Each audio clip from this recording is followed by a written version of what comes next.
परीक्षा में पूछा जाने वाला सबसे महत्वपूर्ण प्रश्न, जैसे अर्धचालक कितने प्रकार के होते हैं, कौन कौन से होते हैं।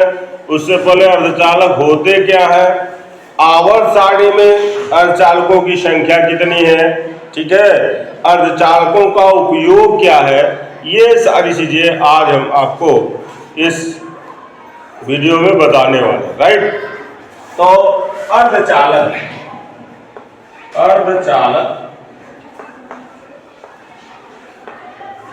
मतलब अंग्रेजी में क्या बोलते हैं इसको, सेमी कंडक्टर, ठीक। अर्ध माने आधा, नाम से ही पता, अर्ध माने क्या हो गया, आधा, और चालक माने चालक।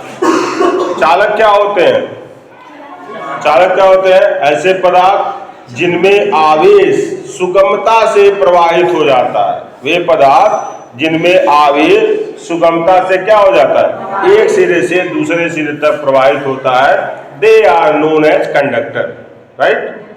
चालक समझ गए। जैसे सभी धातुएं जो मेटल्स हैं, सबसे बढ़िया चालक कौन सा होता है, silver, best, silver is the best conductor of electricity, right. अच्छा, दूसरी बात, हमारा शरीर भी एक क्या है, कंडक्टर है, राइट। पृथ्वी भी एक बड़ा कंडक्टर है, राइट।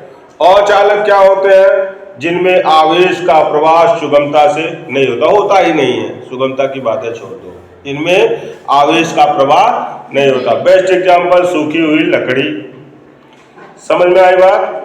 तो तमाम एग्जांपल्स हैं जिनमें मतलब वो अचालक होते हैं, इंसुलेटर होते हैं, प्लास्टिक हो गया, रबड़ हो गया, ठीक है, इसमें आवेश का प्रवाह नहीं होता। अब बात करते हैं, हमारा टॉपिक है क्या, अर्धचालक। क्या है, अर्धचालक। तो अर्धचालक सेमीकंडक्टर क्या होते हैं, तो इसको कैसे हम डिफाइन करेंगे। तो अर्धचालक जो होते हैं, इनकी चालकता यानी इनकी कंडक्टिविटी और चालकों से अधिक होती है और चालकों से क्या होती है, कम होती है। अर्धचालक की परिभाषा क्या लिखेंगे, वे पदार्थ जिनकी चालकता और चालकों से क्या होती है, अधिक होती है और चालकों से क्या होती है, कम होती है, वो क्या कहलाते हैं, अर्धचालक। पीरियाडिक टेबल है, आवर्त सारणी है, उसमें कौन कौन से अर्धचालकों के श्रेणी में तत्व आते हैं। तो बोरान है, जर्मेनियम है, सिलिकॉन है, एंटीमनी है, टेल्यूरियम है, और क्या है, अब पीबी को कभी कभी बहुत सी बुक में इसको सेमीकंडक्टर नहीं माना गया है, ठीक है। अच्छा, जो सबसे बेस्ट सेमीकंडक्टर होते हैं, वो जिनकी चिप्स वगैरह, जो इलेक्ट्रॉनिक चिप्स बनाई जाती है, वो जर्मेनियम और सिलिकॉन की बनाई जाती है। समझ में आई बात। और भी बहुत से जैसे मिक्स करके अर्धचालक, कुछ ऑर्गेनिक सेमीकंडक्टर भी होते हैं। फिलहाल जो हमारा जो पीरियाडिक टेबल है, उसमें यही जो है क्या होते हैं, सेमीकंडक्टर के एग्जांपल है, ठीक है। समझ में आया बात। तो अर्धचालक की परिभाषा और उदाहरण, तो उदाहरण में आपको जर्मेनियम और सिलिकॉन तो याद होना चाहिए, समझ में। तो अर्धचालक दो प्रकार के होते हैं, पहला है शुद्ध या निज या नेज कहते हैं अर्धचालक। अंग्रेजी में इसको बोलते हैं इंट्रांसिक सेमीकंडक्टर, राइट। दूसरा होता है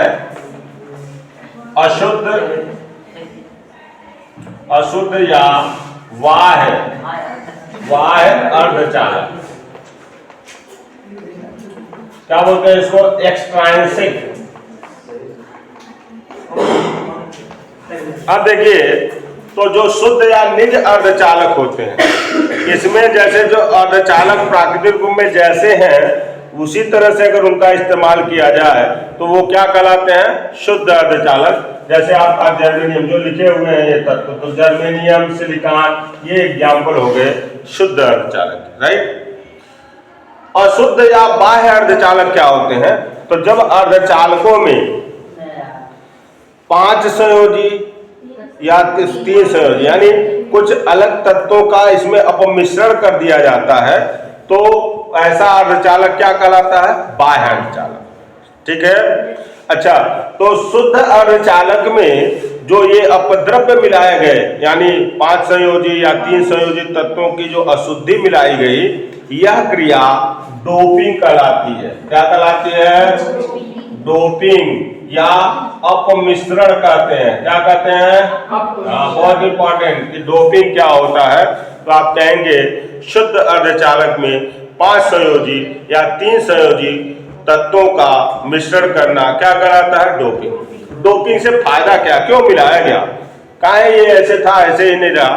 तो डोपिंग मिलाने से जो अर्धचालक, यानी डोपिंग करने से, अशुद्धि मिलाने से अर्धचालकों की चालकता क्या होती है? बढ़ जाती है। क्या होती है? चालकता, अर्धचालकों की चालकता क्या होती है? बढ़ जाती है। तो डोपिंग समझ में आया? डोपिंग क्या होता है? शुद्ध अर्धचालक में 3 संयोजी तथा 5 संयोजी तत्वों का अपमिश्रण करना क्या कहलाता है? डोपिंग कहलाता है। ठीक बात है। अच्छा, डोपिंग से क्या होता है? चालकता क्या होती है? बढ़ जाती है। ठीक।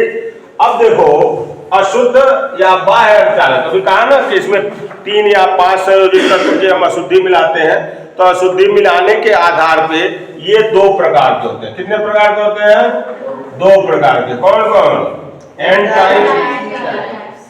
टाइप और पी टाइप। अब एन फॉर निगेटिव समझो, अब पी फॉर क्या समझो? पॉजिटिव। तो निगेटिव मतलब इलेक्ट्रॉन। तो अब जैसे आ गया कि एन टाइप अर्धचालकों में आवेश वाहक कौन होते हैं? तो मुक्त इलेक्ट्रॉन। कौन होते हैं? अब पी टाइप अर्धचालकों में आवेश वाहक कौन होते हैं? कोटर्स या होल्स, जिनको हम कहते हैं। क्या होते हैं? कोटर। एन टाइप अर्धचालक कैसे बनता है? तो एन टाइप अर्धचालक जब इसमें हम 5 संयोजी, यानी शुद्ध अर्धचालक में कितने की? 5 संयोजी तत्व की अशुद्धि, जैसे फास्फोरस की अशुद्धि मिला दी। क्या मिला दी? फास्फोरस। तो कौन सा बनेगा? एन टाइप अर्धचालक। 5 संयोजी कौन से तत्व? वर्ग 15 के तत्व। ठीक है ना? नाना पाटेकर राष्ट्रीय सब्जी में से याद करा गया है आपको। अच्छा, अब पी टाइप अर्धचालक कब बनते हैं? जब इसमें 3 संयोजी तत्व की अशुद्धि। तो 3 संयोजी वाले कौन से हैं? आवर्त में वर्ग 13 के तत्व। कौन है? बैगन, आलू, गाजर, इन थैला वाले हैं। तो इसमें बोरान या गैलियम की जब अशुद्धि मिलाते हैं तो कौन सा अर्धचालक बनता है? P type. समझ में आई बात? तो बाह्य अर्धचालक 2 प्रकार के होते हैं। कौन कौन? एन टाइप और पी टाइप। अब अर्धचालक क्यों इतना इंपॉर्टेंट पदार्थ हो गया, क्यों इस पे इतनी सारी जो है चर्चा हम लोग कर रहे हैं? तो अर्धचालक जितने भी इलेक्ट्रॉनिक उपकरण हैं उनमें अर्धचालकों का प्रयोग किया जाता है। ठीक है? जैसे आपका मोबाइल सेल फोन हो गया, कंप्यूटर हो गया, टेलीविजन हो गया, रेडियो हो गया, एवरीवेयर जो भी इलेक्ट्रॉनिक उपकरण है उसमें ज्यादातर किसका इस्तेमाल होता है? अर्धचालक। जो चिप्स होती है, चिप सुने ना, इलेक्ट्रॉनिक चिप होती है, मेमोरी चिप वगैरह, इसमें सब में किसका इस्तेमाल होता है? अर्धचालक। क्यों होता है? तो आपके उपकरण चलते चलते क्या होते हैं? गर्म हो जाते हैं। और जो चालक, अगर चालक का इस्तेमाल होगा तो उनकी चालकता ताप बढ़ाने पे क्या होती है? घटती है। ताप बढ़ाने पर चालकों की चालकता क्या होती है? घटती है। लेकिन अर्धचालक में उल्टा होता है, ताप बढ़ाने पर अर्धचालक बढ़िया से और काम करेगा, इसकी चालकता क्या होती है? बढ़ती है। इसी कारण से जो भी इलेक्ट्रॉनिक उपकरण है उसमें अर्धचालकों का प्रयोग किया जाता है। ठीक है? समझ में आया? चलिए, थैंक यू। तो अगर आपने हमारे चैनल को सब्सक्राइब नहीं किया, सब्सक्राइब करें, लाइक करें, शेयर करें। ठीक है? Thank you.